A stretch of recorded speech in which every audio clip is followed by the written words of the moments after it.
अभी बिल्कीस का हिसाब बाकी है,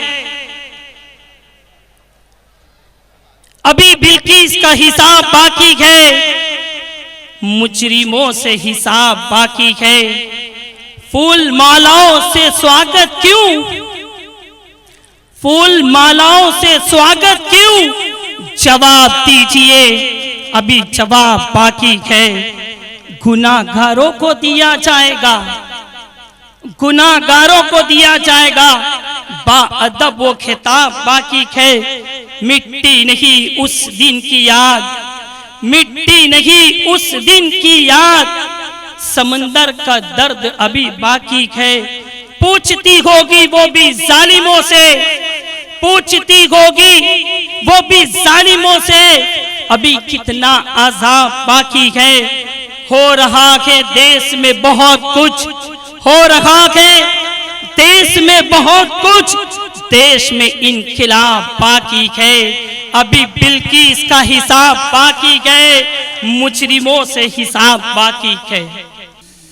तारीख के औराक सुजात से भरे हैं, तारीख के औराक सुजात से भरे हैं, हर मील के पत्थर पे देखो नाम लिखे हैं। तारीख के औराक सुजात से भरे हैं, हर मील के पत्थर पे देखो नाम लिखे हैं। ये झुलसे हुए हाथ हमें क्या निकालेंगे, भारत की जमीन हम तो तेरी तय में गड़े हैं, भारत की जमीन हम तो तेरी तय में गड़े हैं। कि कुर्बान दिलो जां, कुर्बान दिलो जां इस खाके वतन पर, हम दौलत और शोहरत के तलबगार नहीं हैं। कुर्बान दिलो जां इस खाके वतन पर, हम दौलत और शोहरत के तलबगार नहीं है। देखोगे तुम लोग तारीख उठाकर, हम लोग वफादार है गद्दार नहीं है।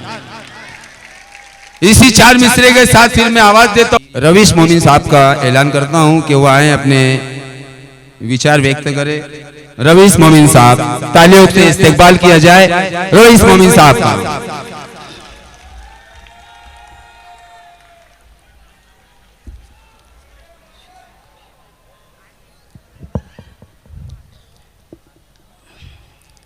तीरों तलवार के साए में इबादत की है, जान से ज्यादा इस वतन से मोहब्बत की है। यौम आज़ादी की रस्मों को निभाई है हमने यहाँ, गोलियां सीनों और सरों पर उलमाओं ने खाई है यहाँ। जय हिंद का नारा हमने दिया है यहाँ, इस अंधेरे में उजाला हमने दिया है यहाँ। यौम आज़ादी का कांसा पलट गया होता, अगर हम ना होते तो ये भारत भी मिट गया होता।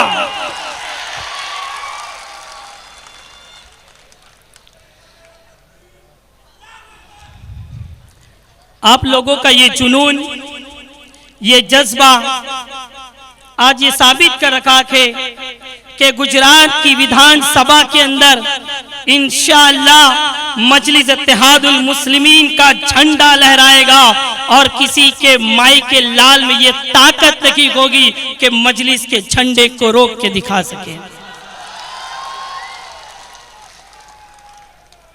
अभी बिल्कीस का हिसाब बाकी है, अभी बिल्कीस का हिसाब बाकी है, मुजरिमों से हिसाब बाकी है।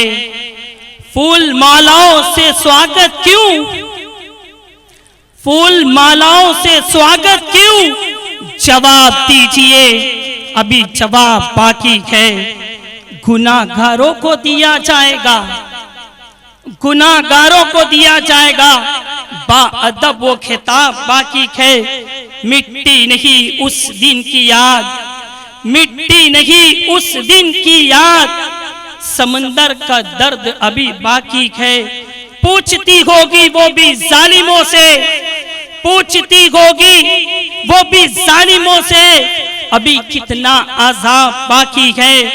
हो रहा है देश में बहुत कुछ, हो रहा है देश में बहुत कुछ, देश में इनकिलाब बाकी है। अभी बिल्कीस का हिसाब बाकी है, मुजरिमों से हिसाब बाकी है।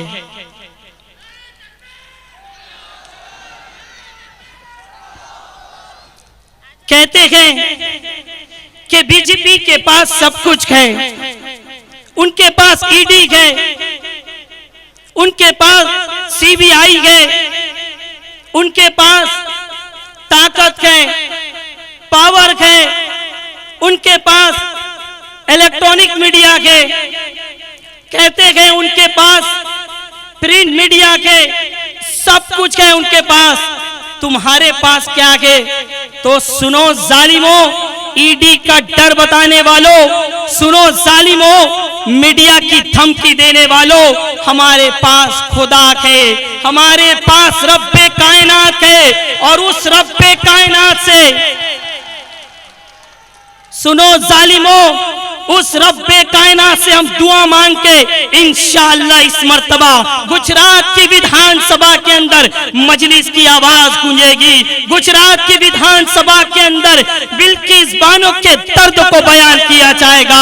गुजरात की विधानसभा में यतीमों की आवाज गूंजने वाली है, गरीबों तुम्हारी आवाज गूंजने वाली है। गुजरात की विधानसभा में बाबा साहेब अंबेडकर ने जो संविधान दिया है, उस संविधान की बात होने वाली है।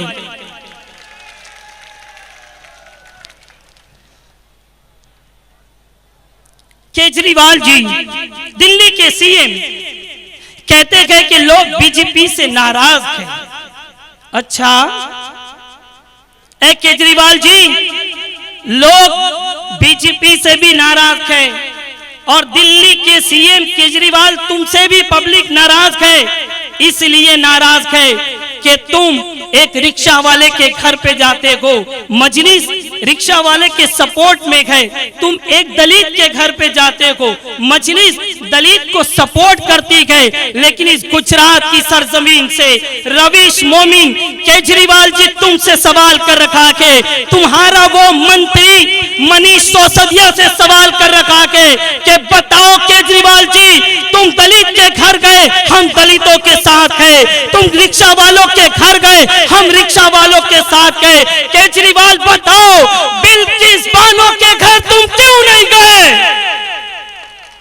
क्या बिल्किस बानो गुजरात की बेटी नहीं गए? क्या बिल्किस बानो इस देश की बेटी नहीं गए? क्या बिल्किस बानो गुजरात की बहन नहीं गए? गुजरात के गयूर नौजवानों, रवीश मोमिन तुमसे अपील करने के लिए आया कि मैं अपनी शोहरत के लिए नहीं आया हूँ, आपकी वाहवाही करने के लिए नहीं आया हूँ, मैं तुम्हारे से अपील करने के लिए आया हूँ कि आप गुजरात की सरजमीन पर मजलिस के नुमाइंदे को कामयाब करे। मजलिस का नुमाइंदा बिल्किस बानो के दर्द को समझता है, दर्द को समझता है। आपने देखा होगा कि दिल्ली के सीएम अरविंद केजरीवाल जी इस गुजरात की सरजमीन पर सभा करते हैं, और सभा करने के बाद ऐलान करते हैं कि आज मेरी रिक्शा वाले के इधर दावत है। आज रवीश मोमिन गुजरात की सरजमीन से आपको केजरीवाल और बैरिस्टर असदुद्दीन अवैसी में फर्क बता रखा है।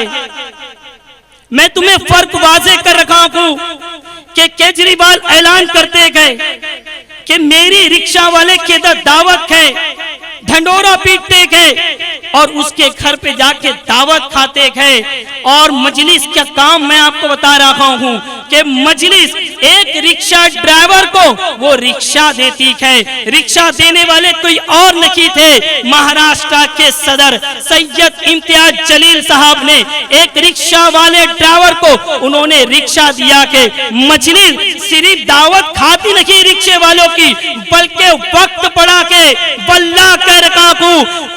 औरंगाबाद की सरजमीन के आप जाके रिपोर्ट निकाल सकते हैं कि हमने एक रिक्शा वाले को हमने इस कॉर्पोरेटर बनाया। आगे सुनिए, रास्ते में दिल्ली के सीएम केजरीवाल जी को गुजरात की पुलिस रोक देती है। पुलिस रोकने के बाद उनसे कहती है कि सिक्योरिटी का मसला है, आपको अकेले जाना रखेंगे, सिक्योरिटी का मसला है। तो दिल्ली के सीएम वो बुज़दिल सीएम गए, वो कहता है कि ये सिक्योरिटी आपके सीएम को दे दो, गुजरात के सीएम को सिक्योरिटी दो। लेकिन एक गुजरात के नौजवानों, इसी हिंदुस्तान की पार्लियामेंट के अंदर हिंदुस्तान का होम मिनिस्टर अमित शाह ने कहा, ओवैसी साहब आपको सिक्योरिटी लेना के तो मेरा सदर, आपका सदर उस हिंदुस्तान की लोकसभा के अंदर सीना तान के कहता है, अमित शाह साहब होम मिनिस्टर अगर सिक्योरिटी देना के तो हिंदुस्तान की गरीब आवाम को दो, बिल्किस्तानों को सिक्योरिटी दो, मजलूमों को सिक्योरिटी दो, जिनको हक नहीं मिलता के उनको सिक्योरिटी दो। एक आखिरी बात, अजान हो रही है, थोड़ी देर खामोश रहिए।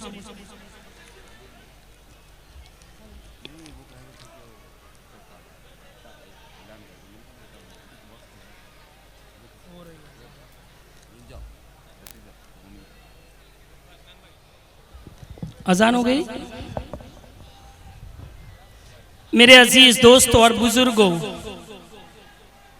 जब मजलिस इत्तेहादुल मुस्लिमीन के सदर बैरिस्टर असदुद्दीन अवैसी साहब ने यह ऐलान किया कि गुजरात की सरजमीन पर हम इलेक्शन लड़ेंगे, तो कुछ लोगों ने एतराज किया कि मजलिस गुजरात में इलेक्शन क्यों लड़ेगी।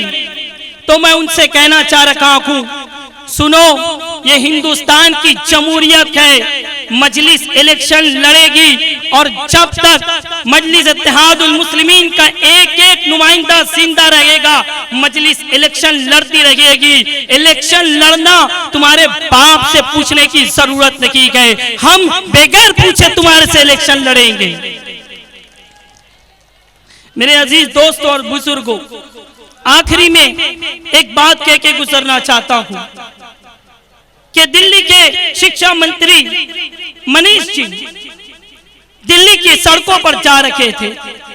रास्ते में उनको एक फीट का केबल मिलता है, तो वो इलेक्ट्रिसिटी की टीम को वो बुलाते थे और बुलाने के बाद कहते हैं कि रास्ते में इलेक्ट्रिसिटी का केबल फटा हुआ पड़ा है, क्या आपको दिखता नहीं है?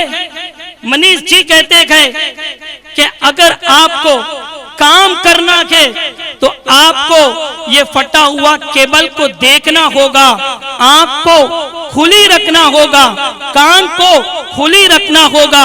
आज सूरत की सरजमीन से रवीश मोमिन मनीष जी से सवाल कर रखा है, मनीष जी आप मुझे बताइए, आपको 1 फीट का केबल नजर आता है, लेकिन वो नजीब जो कई सालों से गायब हो चुका है, आज तक नहीं मिला है, तुम्हें 4-5 फुट का नजीब नजर नहीं आता है, तुम्हें छोटा सा केबल नजर आता है। मनीष जी कहते गए, इलेक्ट्रिसिटी के ऑफिसरों से कहते गए, अगर आपको ये केबल नजर नहीं आता है तो आप रिजाइन दे दीजिए। मैं मनीष जी से सवाल कर रखा हूं, ये गुजरात की सरजमीन है, ये गयूरों की सरजमीन है। मनीष जी बताओ, जब दिल्ली की सड़कों पर नजीब की माँ कड़ाके की धूप के अंदर पुकार पुकार कर कह रही थी, मेरे नजीब को लाके दे दो, नजीब की बहन दिल्ली की सड़कों पर पुकार पुकार कर कह रही थी, कड़ाके की धूप में कह रही थी कि मेरे भाई को मेरे से मिला दो। मनीष जी, जब तुम्हारी कान कहां थे, तुम्हारी आंखें कहां थी, ये आपको समझना होगा। ये चीज अगर आप समझ जाएंगे तो यकीनन गुजरात की सरजमीन पे इंकिलाब आएगा। और इंकिलाब कैसे आएगा? हर सिमत मचलती किरणों ने, हर सिमत मचलती किरणों ने अब सुने शबे गम तोड़ा के, अब जाग उठे के दीवाने दुनिया को जगा के दम लेंगे।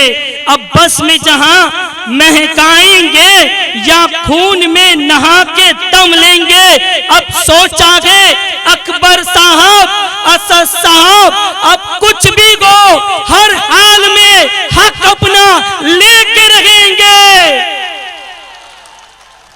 सुनो, शाह, सुनो केजरीवाल, सुनो देश के वजीर आजम नरेंद्र मोदी जी, इज्जत से दिए तो जी लेंगे वरना जाम शहादत पी लेंगे। आने वाली 1 तारीख के दिन आपको क्या करना है, यहां पर मेरी बहनें भी बैठी हुई है, मेरी माएं भी बैठी हुई है, मैं उनसे रिक्वेस्ट करता हूं 1 तारीख के दिन अपने शोहर को और अपने बेटे को, अपने भाइयों को बाद में नाश्ता देना, पहले उनसे कह देना जाओ आसमान में पतंग उड़ा के आओ, पतंग पतंग पतंग पतंग उड़ाना है ना, इस बार पतंग उड़ेगी ना। कन्ने सालार जोड़े थे, मंजे अकबर साहब के गए और खींचना गए, घुसाना गए, झुकाना गए, पंजे को भी साफ, कंवल को भी साफ और वो झाड़ू को भी साफ। जय हिंद, जय महाराष्ट्र।